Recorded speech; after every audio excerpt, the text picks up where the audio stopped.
Hey everyone, welcome back. In today's tutorial, I'm going to show you step-by-step how to connect Dataverse to Power BI. If you're looking to bring the rich data from your Dataverse environment straight into Power BI for beautiful reporting and deep analysis, this is the video for you. By the end of this walkthrough, you'll not only know exactly how to set up that connection, but you'll also have a much better understanding of why each step matters and how to avoid common pitfalls. Let's get started right away. First, let's head over to Power BI Desktop. When you open it up, you'll notice you're on the Home tab. This is your starting point for almost everything. What we want to do right now is connect to our Dataverse data source. So right at the top ribbon, look for the option that says Dataverse. It might be in the Get Data section. Sometimes it's right there as its own button. Click on that.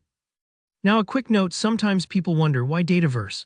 Well, Dataverse is Microsoft's cloud-based data storage solution that makes it easy to securely store and manage data used by business applications.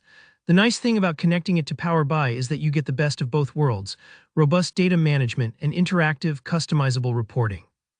Once you've clicked Dataverse, the next step is to sign in. You might see a prompt that asks you to authenticate your account. Go ahead and click that sign in button.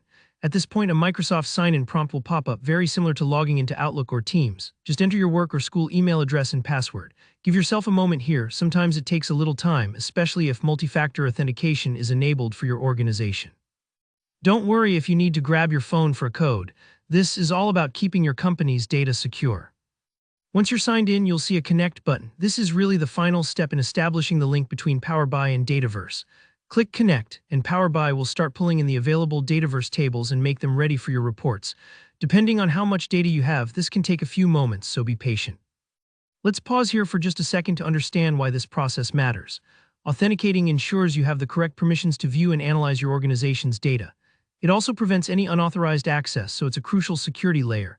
Selecting the right Dataverse environment, especially if your company has more than one, can save you headaches later on, so double-check that you're in the right place before clicking Connect. Once the connection is established, you'll be able to browse your Dataverse tables from within Power BI, just like any other data source, whether that's Excel, SQL, or something else. From here, you can start building powerful dashboards and visuals with up-to-the-minute data straight from your business apps. And that's it, you're connected. If it's your first time, don't worry if things look a bit overwhelming. The important thing is you've set up that vital link between two of Microsoft's most powerful platforms. Take a little time to explore your Dataverse tables before moving on to building out full reports. Thanks so much for watching.